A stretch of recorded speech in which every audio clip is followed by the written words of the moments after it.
So, magandang umaga mga kabarya. Real talk lang para sa mga baguhan at sa mga non-collector.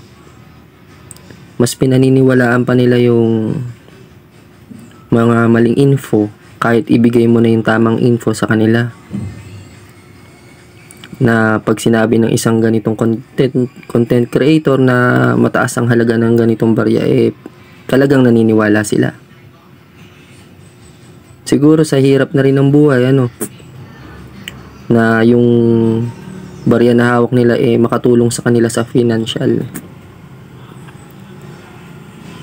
Yun naman yung bagay na sinasamantala ng ibang mga nagko-content, mga gumagawa ng video, mga namimili ng ganitong klaseng barya.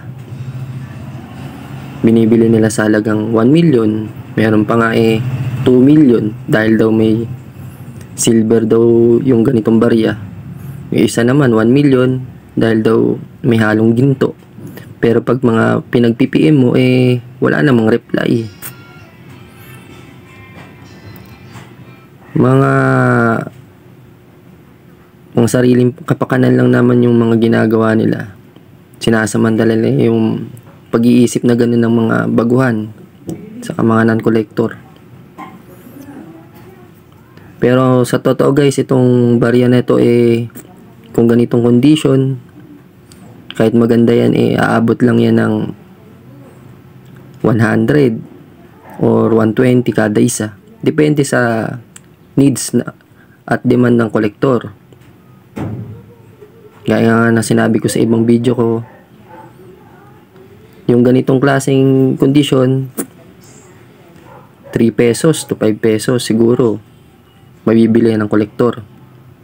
Pero sa presyo nila na sinasabi hindi talaga totoo yun. Siguro kung mint condition tapos may error, yung error na sinasabi ko naman hindi yung may makita ka lang na konting pingas, ganyan. Maraming level ang mga error sa error coins. Hindi lang may makita ka lang konting ganyan, mataas na halaga. Yung mga visible na error na tinatawag, kumbaga yung malakihang error, pwede yun kasi ipag-grade ng mga kolektor sa mga numismatic grading company. Pero yung mga normal na error, tapos sa common na coins kagaya nito hindi yun magkakaroon ng mataas na halaga. So pinapaliwanag ko ngayon yun nga, doon mo makukuha yung presyo na gusto mo, pero hindi siya aabot ng milyon, hindi siya aabot ng 2 million. Hindi yun totoo. Yung isa pa nga sinabi ko doon subastahan, sabi ng subastahan. Yung sinasabing subastahan yun yung mga bidding. Papaliwanag ko lang yun yung may isang magpapabid, tapos kaharap yung mga ibang mga kolektor. Maraming mga kolektor. Sa tingin nyo ba yung ganitong piso pagkakaguluhan ng mga kolektor? Syempre hindi. Hindi nila to papansinin.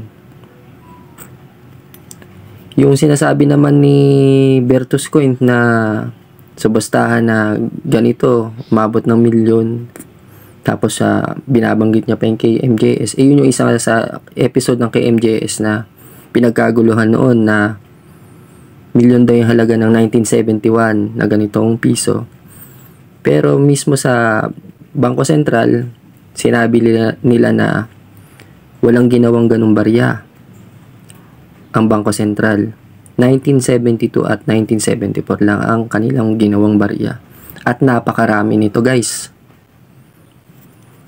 Yun fantasy coin lang. Kumbaga, ginawa lang para may pagkaguluhan, ganyan. Pero hindi totoo yun. Walang ginawang ganun ang Bangko Sentral. So, yun nga guys, pinaliliwanag ko sa inyo para alam nyo rin. Ako, kolektor ako Alam ko naman na yung mga yan. Sa akin lang, sinishare ko lang sa inyo. Para din naman sa inyo. So, para hindi kayo ma-mislead ng mga ibang kolektor. Hindi ko alam kung mga kolektor nga ba talaga. Marami kasing mga baguhan ngayon na may marinig na konting kwento sa barya, kino-content na nila. Kahit alam nila na mali. So, yun lang. Pinakikinabangan nila yung mga baguhan, mga bagong kolektor, mga non-collector yan.